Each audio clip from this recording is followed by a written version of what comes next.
Hello friends, मेरा नाम जगविंदर है। अगर आपको मेरे वीडियोस पसंद आ रहे हैं तो आप वेब ब्राउजर में इस एड्रेस को एंटर करके मेरे चैनल तक पहुंच सकते हैं और सब्सक्राइब बटन को क्लिक करके जो भी मैं लेटेस्ट वीडियोस अपलोड करता हूं उसकी इन्फॉर्मेशन आप अपने मेल बॉक्स में ईमेल से ले सकते हैं। इसके अलावा जब आप वीडियोस देख रहे होते हैं तो यहाँ पे भी सब्सक्राइब बटन है, इसको क्लिक करके भी आप सब्सक्राइब कर सकते हैं। अगर आप मेरे साथ ट्विटर या फेसबुक से कनेक्ट होना चाहते हैं और लेटेस्ट इन्फॉर्मेशन चाहते हैं कि आपको सबसे पहले उसके बारे में पता लगे तो आप मेरे फेसबुक पेज के साथ कनेक्ट होके ये इन्फॉर्मेशन ले सकते हैं। मैंने कुछ ब्लॉग बनाए हैं और आप इस लिंक को क्लिक करके या वेब ब्राउजर में jagvindarsingh.blogspot.com को एंटर करके भी ब्लॉग तक पहुंच सकते हैं और यहां से स्क्रॉल डाउन करके देखिए किसी भी लिंक को क्लिक करके आप कोई भी वीडियो वॉच कर सकते हैं। तो इस शॉर्ट मैसेज के बाद चलिए वीडियो को कंटिन्यू करते हैं। हेलो फ्रेंड्स, मेरा नाम जगविंदर है। चलिए इस वीडियो में हम जानते हैं OSI मॉडल की नेटवर्क लेयर के बारे में। अगर हम OSI मॉडल को बॉटम से स्टार्ट करें तो थर्ड लेयर नेटवर्क लेयर है, जहां डेटा लिंक लेयर एक नेटवर्क की बाउंड्रीज को डिफाइन करती है, तो वहीं नेटवर्क लेयर यह डिफाइन करती है कि इंटर नेटवर्किंग कैसे फंक्शन करेगी।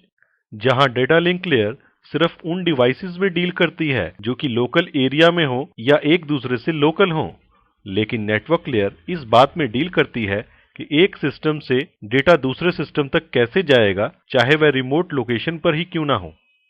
नेटवर्क लेयर के कुछ फंक्शंस हैं: packets, logical addressing, internetworking, routing और एरर हैंडलिंग एंड डायग्नोस्टिक्स। तो चलिए इनको थोड़ा और डिटेल में जानते हैं। तो सबसे पहले पैकेट। हमारे नेटवर्क लेयर पे डेटाग्राम को पैकेट के रूप में जाना जाता है। यह डेटाग्राम को पैकेट्स कहा जाता है।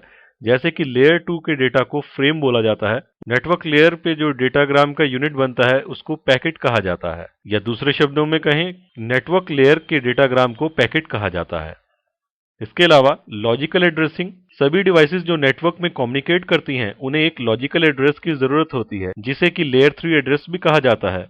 एग्जाम्पल के तौर पर अगर हम देखें इंटरनेट प्रोटोकॉल या आईपी एड्रेस जो कि 32 बिट्स का होता है। अगर आपका नेटवर्क TCP/IP प्रोटोकॉल सूट को फॉलो करता है तो हर मशीन को कम्युनिकेट करने के लिए एक आईपी एड्रेस की जरूरत होती है। वैसे तो डेटा लिंक लेयर पर भी एड्रेसेस यूज होते हैं जिन्हें फिजिकल एड्रेस कहते हैं, जो कि हमने लास्ट वीडियो में देखा था। हमने लास्ट कुछ वीडियोस में हमने डेटा लिंक डिस्कस की थी। लेकिन ये लॉजिकल एड्रेस किसी पर्टिकुलर टाइप के हार्डवेयर पर डिपेंडेंट नहीं होता है और पूरे इंटरनेटवर्क में यूनिक होता है। यानी कि अगर एक जगह से दूसरी जगह हमने कम्युनिकेशन करना है तो दोनों के ऊपर ये लॉजिकल एड्रेस, जिसका एग्जांपल आईपी एड्रेस, कॉन्फ़िगर्ड होना चाहिए और वो यूनिक होना चाहिए, फिर चाहे डिवाइसेस एक ही नेटवर्क में हो या फिर वो दूसरे किसी नेटवर्क में हो।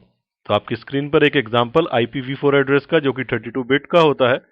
इसके अलावा नेटवर्क लेयर की फंक्शंस में आता है इंटरनेटवर्किंग। इंटरनेटवर्किंग जैसे कि नाम से ही पता लग रहा है कि दो या दो से ज्यादा नेटवर्क्स के बीच में जब हम कम्युनिकेशन करवाते हैं तो उसको इंटरनेटवर्किंग बोलते हैं। तो नेटवर्क लेयर की एक फीचर में इंटरनेटवर्किंग भी आता है, जो कि डील करता है कि एक नेटवर्क से दूसरे नेटवर्क या और बहुत सारे नेटवर्क्स में डेटा कैसे ट्रांसफर होगा।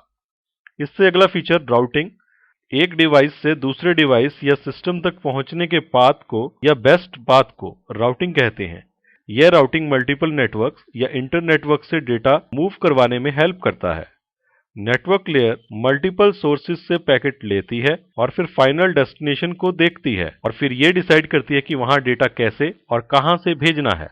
तो राउटिंग एक बड़ी इंपॉर्टेंट फीचर है हमारी नेटवर्क लेयर की, जिससे कि एक जगह से, जैसे कि फॉर एग्जांपल ये आपके स्क्रीन पे अगर LAN 1 में अगर एक पीसी रखा हुआ है और वो हमने उससे डेटा सेंड करना है LAN 2 के किसी पीसी को, जो कि एक डिफरेंट नेटवर्क में है और WAN से कनेक्टेड है, तो वहां कैसे पहुंचा जाएगा, वहां पहुंचने का क्या रास्ता होगा सबसे अच्छा, इस प्रोसेस को राउटिंग बोलते हैं। तो राउटिंग भी कई तरह की होती है, जो हमने अपने CCNA वीडियोस में डिस्कस कर रखी है कि किस किस टाइप की राउटिंग होती है। वैसे ब्रीफ इंट्रोडक्शन इस सीरीज में भी हम इसके बारे में बात करेंगे।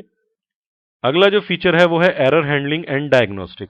तो हमारे नेटवर्क लेयर पे कुछ प्रोटोकॉल्स वर्क करते हैं जिन्हें हम एरर हैंडलिंग और डायग्नोस्टिक्स के लिए यूज कर सकते हैं। जैसे कि एक एग्जांपल के तौर पे अगर हम बात करें तो ICMP एक प्रोटोकॉल है जो हमें एरर रिपोर्टिंग और हमारी क्वेरी मैसेजेस में डील करता है। हम देख सकते हैं उससे कि हमारे डिवाइसेस प्रॉपरली वर्क कर रहे हैं और अगर एरर आ भी रहा है तो किस टाइप्स का एरर आ रहा है।